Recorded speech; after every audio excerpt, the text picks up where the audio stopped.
Yo, Wagwan people, this is Nick with Jamaican State of Mind, and this is part 2 of a 2-part episode with Agard and Kahlil from Reggae Lover podcast. So if you have not listened to part 1 yet, don't want to check it out. It was a really good vibes, And one year we get a little political and have some real good discussion. So let me know on the thing. Definitely check it out. Remember to subscribe. Go to JamaicanStateOfMind.com. Check out all the merch and everything, Until then, enjoy. Everything is fine, yeah. I'm in a jam down state of mind. Jamaican state of mind. Everything is fine, yeah. I'm in a jam down state, yeah. Jamaican state of mind. What do you guys think about the debate last night? Well, if you look at my social media, you know what I think. It's like Kahlil, what do you think? You rep for Trump more times than I know your time. You said what? You rep for Trump. I'm just for Trump. Just kidding. Yeah, I mean, to be honest, like I used to watch the man TV show them. You know what I say? Yeah.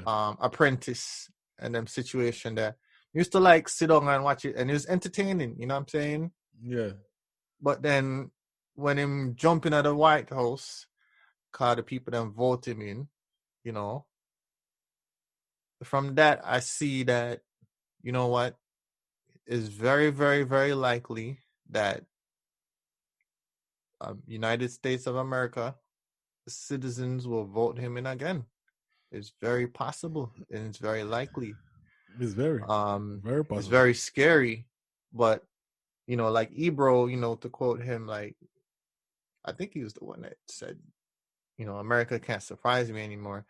It's like, we as Black people, who've been through so much, if you have if you're two, maybe a third woke,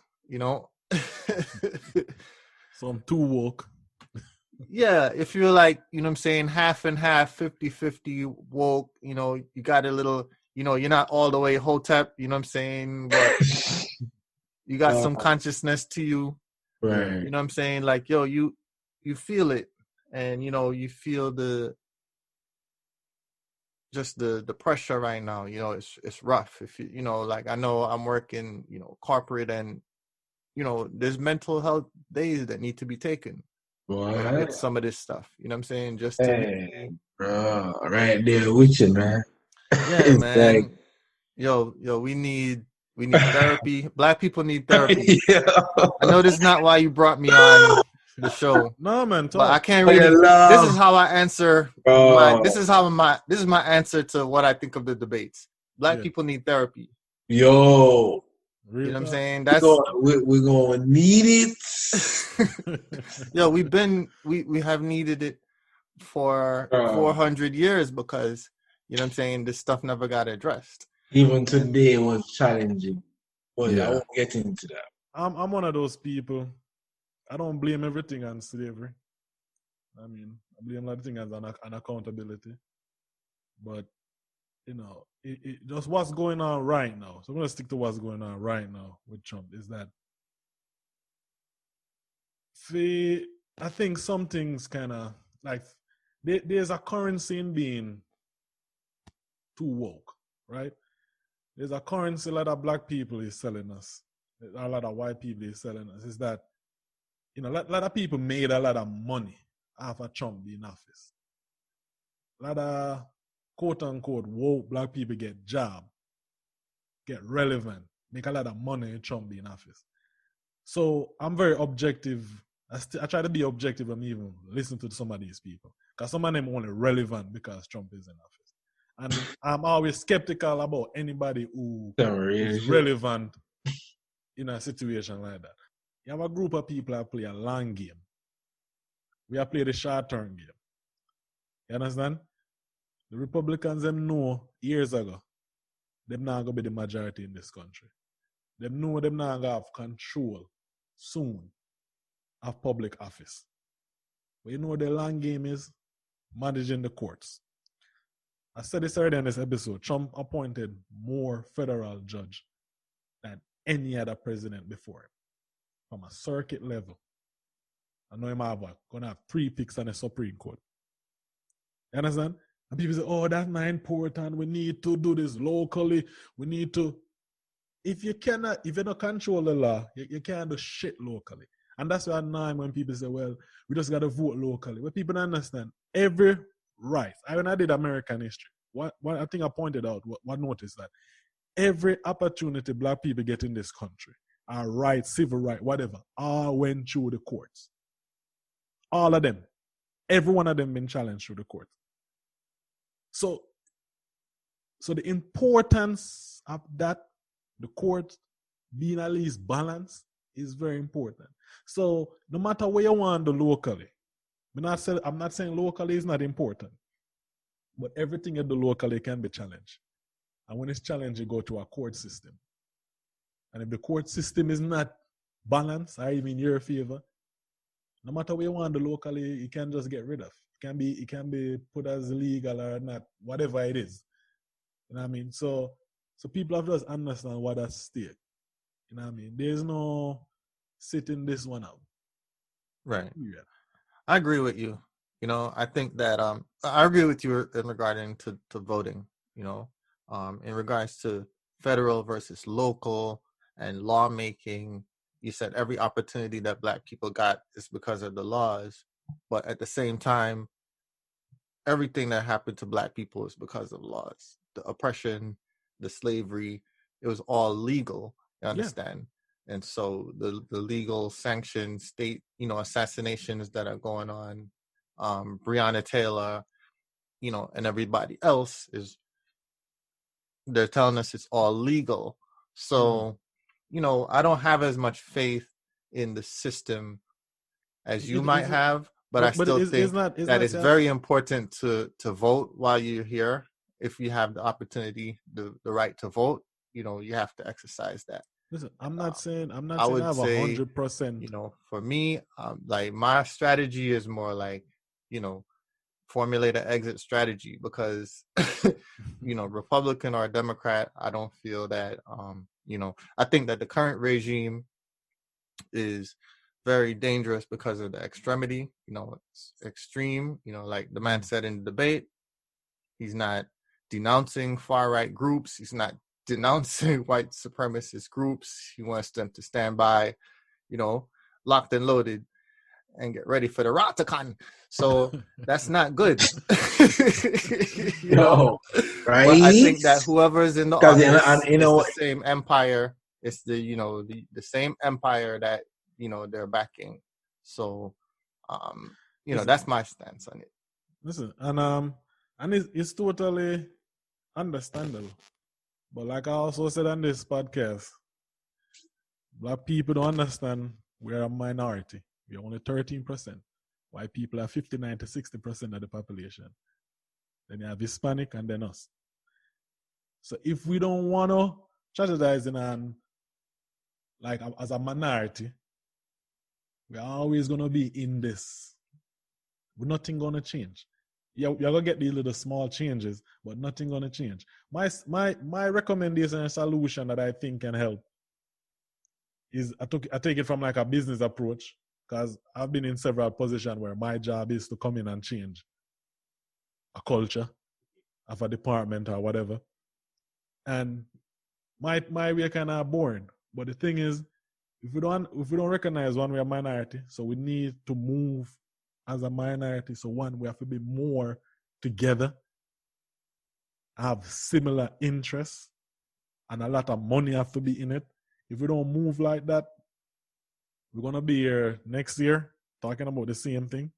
Next couple months talking about the same thing. Because nobody want to be with a boring solution. Facts. Yeah. My opinion on this is similar to yours in terms of money. I believe this country is run by money, and you have to have money, you know, the power of the wallet, which, yeah, we consume a lot, but we don't, you know, spend a lot of money on lobbying and Exactly. influencing politicians. But the only other point I would say, because it's a given, we got to vote. But the only other thing I would say is, if you look at Asian Americans in America, right? They are, in terms of minority groups, they're the most financially powerful group. They have a lot of capital. But here's why politicians never say anything to them or about them. They don't vote. So it has to be twofold. It has to be, number one, we have to have the financial power, and then we have to, demand political change from the government. That, to me, everything else is, okay, we're trying to put out a fire right now. So I'm a vote, I'm gonna have my vote count. But other than that, you're right about the financial aspect, but then also you have to be vocal, and political.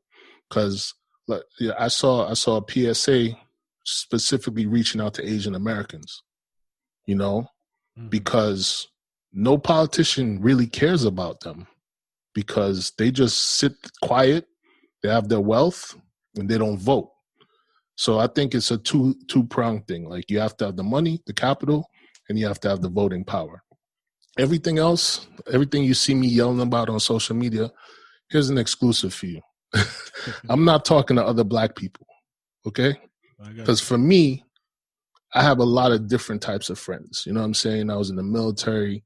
When I was younger, I went to mostly white schools. I'm in an interracial marriage. So, there's a lot of different people that follow me. I'm not trying to convince people who look and think like me to do the right thing. I'm trying to, and this might be something that, it might be, what's the word I'm looking for? It might not be as powerful as I want it to be. Yeah. But my thing is this. I understand that there's a lot of white people in this country that don't understand the intricacies of what we go through, right? And they're not going to be able to feel it, but they're going to understand on an intellectual level. Like, I'm this type of person. I'm an upstanding citizen. I do this, I do that. But at the end of the day, I'm not counted as equal to you. Now, I'm going to do my part. I'm going to try to convince them to do their part. That's all the things that I'm doing on social media. That's what my strategy is. You know what I mean? Yeah. And everybody could do their part in different ways, but that's what I'm doing. Plus, I'm trying to just yell at, social media, get it off my chest, Yeah. Everybody is contribute their own way, right? Yeah. But you see the point you brought up, that's always been my thing, is that we have to just understand we're a minority, but you will think we're, by the way social media act, and then majority of us who live on the courses, we assume that we're not a minority. Yeah. We try to wield power like we are majority, but we are not.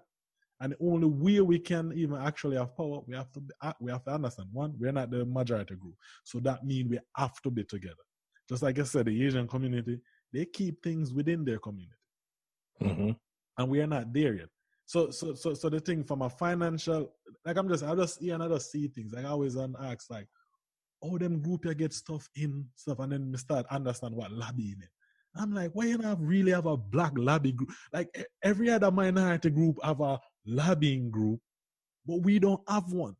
So all of these so-called rappers and basketball players and all of these media moguls who are black, you guys can't just come together. But everybody's thinking about themselves. But I'm just saying, if you don't have a lobbying group, kind of idea, money talk in this country. That's the first thing I understand when I came to America. I said, oh, okay, I got it. Money talk. So if you don't have a lobbying group, that all right, what's what we're trying to accomplish? These things, all right, this is what the lobbying group need to go do. Boom, put these people in power. I had a friend who got mad because him said, oh, gay rights people get more rights than us and blah, blah, blah. And I say, you know what gay rights people do well? Them lobby. Them lobby pretty well. Pretty good. The head of Apple right now is one of the wealthiest gay people in the world. And you bet he's putting his money towards it. Exactly. Yeah. So we can protest. We can protest and do all of the thing. And I understand people say protest is a frustration, But the thing is, I've traveled across some place in America, right? And one of the most depressing places I went was Pittsburgh. And I went to Pittsburgh and Pittsburgh and Baltimore. This is the most place I ever see house board up, like big building just board up. Places just look depressing. And when we see our community we destroy our community in protest, I understand the frustration. But you're gonna hurt yourself. You're not hurting the people who need to get hurt. That's like me getting mad and I'm mashing up my house. End of the day, I will have to fix it. So you destroy your community, them businesses are closed down. Typically, who work at these businesses? People within the community. Sometimes I came to America in 2003, and it's the same formula. I've not seen it change, and it was kind of the same formula before then. All I'm saying, like I say, you do the same thing over and over, I expect change. That's the definition of what? Insanity. It's because of slavery. It can that's be where that slavery. Insanity comes from. Yeah, that's where the inability of Black Americans to unite stems from. It is a mental slavery.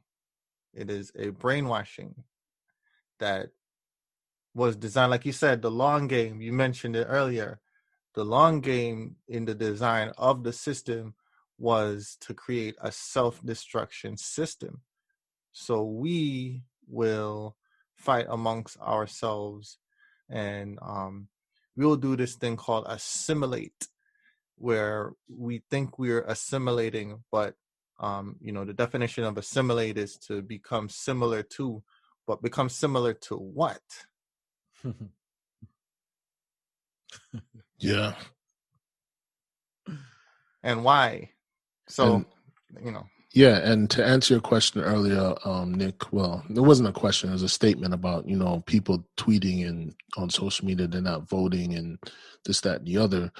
It's because of the long game that you talked about. It's the long game for them is to make us feel disenfranchised, right? And we're not the only ones that feel that way. It's more prevalent in our communities because, it's always been the standard. You know what I mean? If you go out to Appalachia, you know what I'm saying? Which is the poorest parts of America, and it's mostly white people. Mm-hmm. You know what I'm saying? They feel disenfranchised too. And that's partially how so many of them voted for Trump. You know what I'm saying? Because he gave them the okie doke, you know what I mean? Yeah. But that's the people who are disenfranchised. Like, look, I've been in this country since I was about 5 years old. The first time I literally voted, was, I think, when Barack Obama was running for his second term. Not even the first term. Damn. The second term. You know what I mean? Like, I've been here since the 80s. You know what I mean? I've had the right to vote since I was 16. Well, not the right to vote. I got my citizenship when I was 16, obviously. Yeah. But because before that, I felt disenfranchised. I felt like, it doesn't matter. You know what I mean? As you get older and you understand the stakes and you want to, you want to do better for your people, then you understand it. But a lot of these people, even our age, they see all this happening and it doesn't matter to them because, to them, Trump, Biden, it doesn't matter. Yeah. You're right. And I understand that frustration. But it's like, I look at it wider than not just the injustice. I see, like, if you're playing the market, you have a retirement, 401k, you have you own properties. All of that matter. You get what I'm saying? Yeah. It's not, I think what they put in our head is that voting only matters if we are got through the injustice. Which, to me, that's what I'm saying. I try to take emotional out of it. To me, it's more than that. You know what I mean? I own a home. I remember I participated in the process. I remember one time in Atlanta, and I don't remember you hear Kahlil, but when them raised, like, taxes were gonna go up like crazy because them assessment on the home and all of that. And all the way, the people in the community come together and write and tell them, say, hey, no, it is too high and whatever. And they had a town meeting and all of that. And guess what? They didn't raise it. And the next year, they kind of spread it out the way they was going to. You get what I'm saying? Yeah. Because what? We voted and we voiced what's going on. If I didn't care about voting, would I have a voice in that matter? That's what I'm saying. I don't look at it just, I think sometimes the media funnel all of these injustice. It's 330 million people in the US, bro. I mean, it's 330 million in the US. Not saying black people don't get mistreated, because we do. I mean, I have personal life experience with that with police. But I think sometimes the media just amplify these stuff. What's the new thing now? And they just amplify everything and manipulate us to feel like this world is a bad place. I mean, statistically, every metric in every violent era is down. Every year. You know what I mean? But the way the media propose, it seems like we're just in this chaotic and destructive time, which statistically is not. I think you're right to a certain extent, but here's the thing, and this is not a popular view, but I feel this way. I feel that even as a black person, I have privilege. You know what I'm saying? I have privilege. I've had a certain education. I've had certain jobs. You know what I'm saying? Because my family came over, my mom came over, worked hard. You know what I'm saying? She had property. Like there's things that we experience, and, a lot of times it's immigrants experience, because we come here and we're like, yo, we got to figure this thing out. There's no going back. There's no, you know what I mean? Yeah, damn right. Right. But, I come from a place of privilege. It's not white privilege. I'm not assimilated, but the thing you're talking about is a lot of times, and this is what I try to add to my discourse when I speak about these things. We're not monolithic. We're not homogenous. We're not just one type of people, right? So at the same time, look, I'm not going to be downtrodden to say, well, I can't get this because of this. Okay. I'm going to try my best to get it. And if I don't get it, I'm going to try to move on, try something else. Right. So I'm not using my race as an excuse. However, things are complicated, right? So what I do know is, if I'm driving down the street or I'm walking down the street, if I have a certain interaction with a police, you know what I'm saying? Right. It's not going to matter what my education is, what my family history is, or none of that. So, I think you're right. The media does only stir up certain things because it fits their agenda. You know what I mean? It's entertainment. It's not everything that's going on. It's just what they can make money off of. I get that. It's not a conspiracy, it's facts. But at the same time, I think what we should do is, us who have certain information, us who have certain level of privilege in quotation, we should do our part to expose certain things to certain people or educate certain people, each one teach one, all these things, and I think the problem is that because of my point of view, if I was less, I guess, enlightened, if you want to call it, I would think, okay, what I see is what everybody else should see. Right. And that's, to me, that's using the white man's, method, because I'm going to end up inadvertently oppressing somebody else. Like we're talking about, this will tie it in together, right? We're talking about the ghetto youths, the artists in Jamaica, right? Yeah. And my point was, all right, we know certain things because we've been in this business for a certain amount of time, so we're going to share that. It might seem like we're being critical, but what we're doing is trying to give you information. And that's what I'm seeing is needed across the board in this country, especially for Black people. I have a friend, him and his wife own a place in Bed-Stuy. Place is currently worth over $1 million. COVID hit. Black family. COVID hit. They said, all right, our kids have to go back to school, distance learning. They're going to the daycare. They're going to pool together money. All the kids are going to go to one place, and they're going to be able to distance learn in this one place instead of each parent having to worry and struggle. You know what I mean?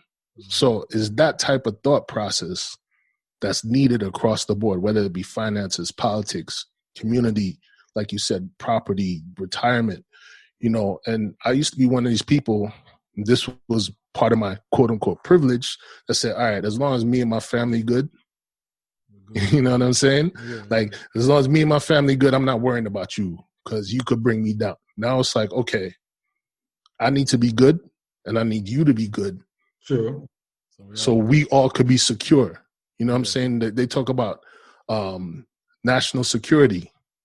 Okay, for us to be secure, our black national security needs to be secured. You know what I mean? That's where I'm coming from. Yeah. And just one final point, it's not just us that needs to do it because we didn't build it. Mm-hmm.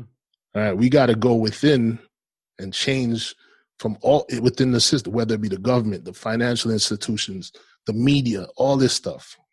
You know, that's the dangerous thing that they don't want us to do. You know what I mean? Yeah, that's just how I'm gonna tie everything together. So yeah, hit the nail on the head in a lot of those points. And I mean, I'm going to wrap it up here. And we just is the point. We need to be in every spaces. Not everybody need to be in entertainment. Not everybody need to be in sports. We need to be in every environment, every space, so we can have the influence that we need. And like I said, the selfish nature some of us have. You know what I mean? And I used to have that same mentality too. I had to figure that out. Like, listen, I'm black here. Yeah, that's it. I don't think it's selfish though. I think it's self-preservation. Yeah, it's self-preservation. That's what it is. Because a lot of times we say things about ourselves, like for example, I might call myself lazy. Mm-hmm. I'm not lazy. I just love efficiency. You know what I mean? Exactly. That's a good one. So, Kahlil, do you have anything to say so we can, you know, I don't want to take up your guys' night, you know. I want to ask you. Yeah, no, I just want to say, man, this has been a very insightful conversation, and I'm glad to you know, have been here to you know, have all of us on the line at the same time. You know what I'm saying? Jamaica State of Mind is, you know, I know you talk about aspirations to be like us, but you know, your show, your podcast is an institution in itself, because you share some very unique perspectives. But I think that you know, thank you. Represents for a large group of people, and you know, it's just very, very, very important. So, you know what I mean, all props to you and to both of you, and you know, look forward to, you know, maybe doing this again sometime down the line, and you know, continue to grow the show, and you know what I mean, keep doing what you're doing, man. Definitely big. I appreciate it a lot, man. Thank you. Yeah, man, it was a good conversation. I appreciate it. I appreciate that, man. Thank you guys for making the time. Carter, any last words? Yeah, man. Respect, guys. You know, Nick always bigging up on, you know, giving me the feedback, and you know, I listen to some of the hot topics you guys touch on. So, but you guys touch and let go. You know, I know they said don't quite crack the whip. We touch and, you know, but it's good. It's good. Some good engagement, because I see some of your audience, you know, engaging in the comments and stuff like that. So, give thanks for the item time. You know what I mean? Keep doing what you're doing. As we say, each one teach one, right? And as far as, you know, just the Jamaican culture, all I want to see is just like, when I want to live by the nostalgia of, you know, the early 2000s, when, you know, you had multiple artists and and there's a transitional thing you see between the artists of the 80s and 90s and 2000s, right? Because, as you know, Bunty had the Wayne Marshalls, the Vibes Cartels, the Idonias, you know, busy signals, the bling dogs. You see, I can go on and on. Mhm. And these people came out of what? A guidance of somebody that did it all before. But where's the connection now? You know what I mean? That's So it's all. either the ego is the ego of the elders too big to connect with them, You got touching on or another is it, touchy. You got another touch. or is it that the youngsters feel like them too big for ask for advice? Now listen, I don't both know. is both. Yeah, it's definitely a little bit of both bit of- there, But I think, I think that we good, I really think that for 2020, I think that we're in a good place. We were able to list off some people that we we respect, that we like. We're able to list some people that, maybe it's not in your top 5, but they're still very relevant. And we're able to talk about new artists who are using the technology and you like that. Yeah, using the technology, and you have artists that are grooming their stables of talent and getting signed to major labels. There's still variety, there's still balance. And yeah, if you're up on Jamrock and you have your local celebs, and a lot of them, it's not just Jamaicans watching them on YouTube. You know what I'm saying? Some people in Russia and all around the world as well. So I think that all in all, we're in a good place. The talent pool is still there. You know what I'm saying? There's definitely opportunity to just implement some more things to help the thing grow and the longevity. But yeah, man. Yeah, man. Can't go around reggae music and dancehall. Put out more music per capita than any other country. So Yeah. Mr. Agard, anything? Yeah, man, we're good. I think, I touched on pretty much everything. Thank you for the insightful questions, because, questions are important. So I appreciate the questions. You know what I mean? Yeah, so, yeah, man. All right. Respect. So thank you guys for making the time again. Yeah, man. Follow me at Reggae Lover Podcast on Instagram, at Reggae Lover Pod on Twitter. Shout out the show. Yeah, man. ReggaeLover.com is where it's at. Big ups to all the listeners, for real. Yeah, man. I'll just second that because, I don't know if I want too many people seeing what's going on my social media right now. Yo. Big up for yourself, man. Yeah, like reggaelover.com, you guys can find all the links to where the podcast are available. Available everywhere you can find podcasts, basically. So just look up Reggae Lover, you guys will definitely find it. Thanks again, guys, for making the effort. Every time we talk, we can never do an hour, so. No, man. No. Always over an hour, so you know what I mean. But it's always good conversation. So me as a man appreciate a good intellectual debate. We don't have to agree on everything. So appreciate you guys making the time. Audience, thanks for listening. If you're a new listener again, welcome. You can find us at JamaicanStateOfMind.com. Find all the links to all the social media, all the links to where the podcast is available. And remember, share, comment, like, give us feedback. All of that stuff is welcome. All right? So until next time, like I always say, people, be smart and objective and stay safe. Peace. Yeah, Jamaican state of mind.